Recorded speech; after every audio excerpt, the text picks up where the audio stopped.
The Reagan-Bush administration and Congress decided that they were going to deregulate, quote unquote, savings and loans. And this allowed S&Ls to basically invest their money and lend their money on anything they wanted to, and was an open invitation to the criminal element.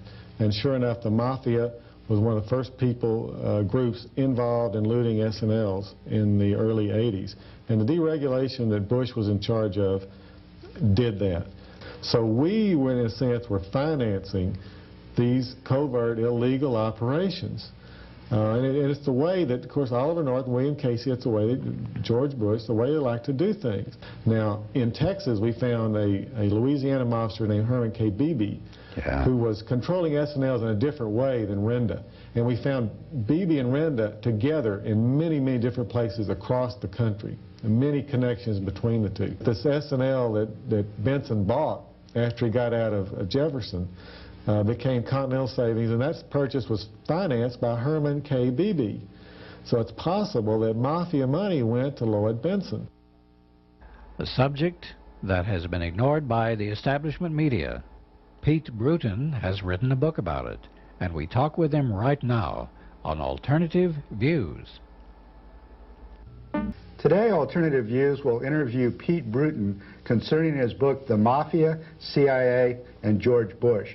Pete is a former Houston Post reporter who broke the story of the connections between the S&L scandal and the CIA, exposing how CIA assets would borrow money from the S&Ls to finance off-the-book operations and then declare bankruptcy and leave U.S. taxpayers with the bill. Well, for the past 5 years, Pete has been tracking down who actually profited from the S&L scam, who the main players were, and how they skimmed off their money.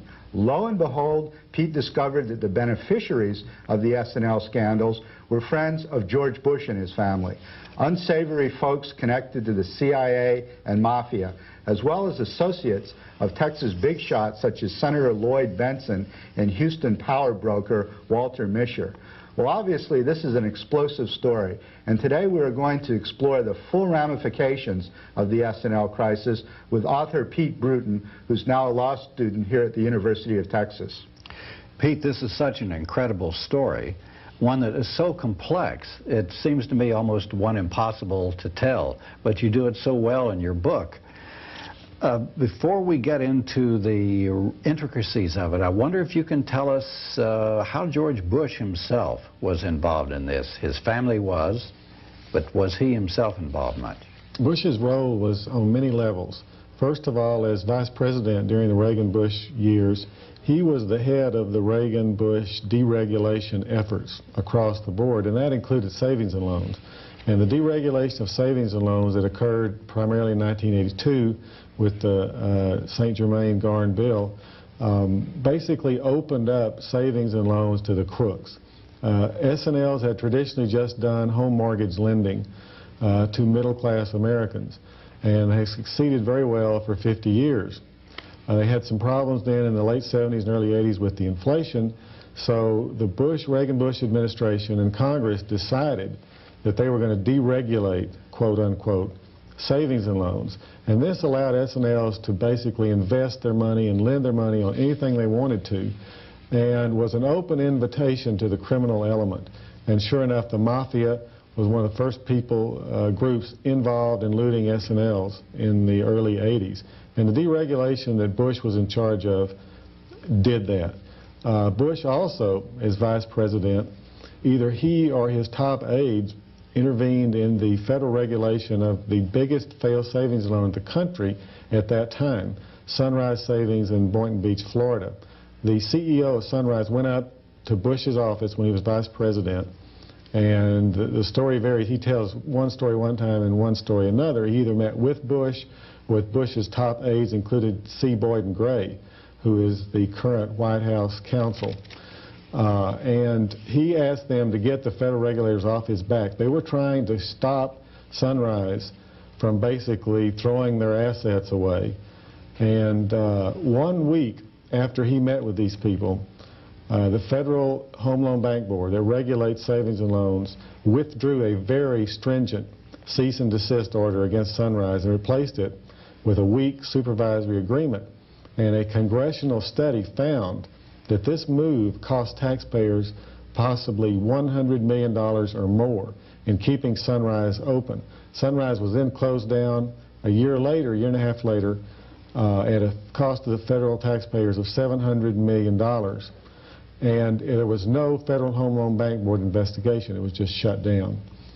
We find if you look at the major borrowers at Sunrise, you find Mafia people, you find CIA people, and you find a Houston businessman named John Riddle, who ties into the circle of Houston businessmen that George Bush comes from.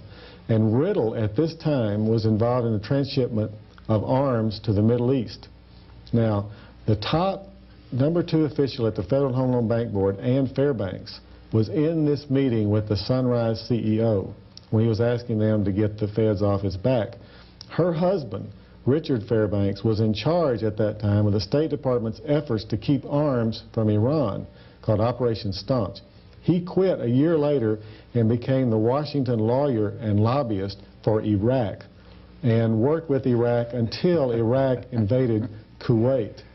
Now, it's interesting also to note that the largest failed S&L in the country that did not have a Federal Home Loan Bank Board investigation, Sunrise was #2 largest. The largest was Hill Financial in Red Hill, Pennsylvania, that plays a big part in my book. And the #2 borrower at Hill Financial was John Riddle's buddy, a Houston builder named Mike Atkinson, who at that time was transshipping arms to the Middle East. So you find a connecting thread here of arms to the Middle East and savings and loans.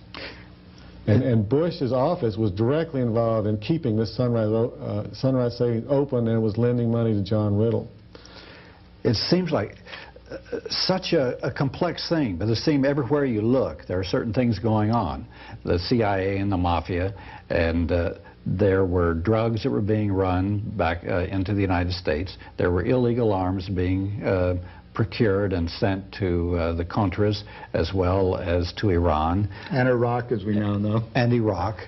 But all of these interests coincided. The Mafia, now how did the Mafia, was the Mafia just after money? Is that how, and perhaps the selling of drugs when they came back into the United States? I think the Mafia just found it as another, trough they could feed at. And I think they were in on it at the beginning when they knew what deregulation was going to do. And the fact that they figured out a scheme, and the head of this scheme was a New York mobster named Mario Renda, who went to jail for like less than 3 years. He was convicted in New York, Florida, and Kansas City. Renda would collect money from various institutions like pension funds and credit unions, bundle it up into $100,000 bundles so it's covered by federal deposit insurance, and then place it in savings and loans all across the country, billions of dollars. And once he got the money, the deposits into an S&L, he could basically control them. He had a hammer over their head. If they didn't do with this money what he wanted to, he'd just pull it out.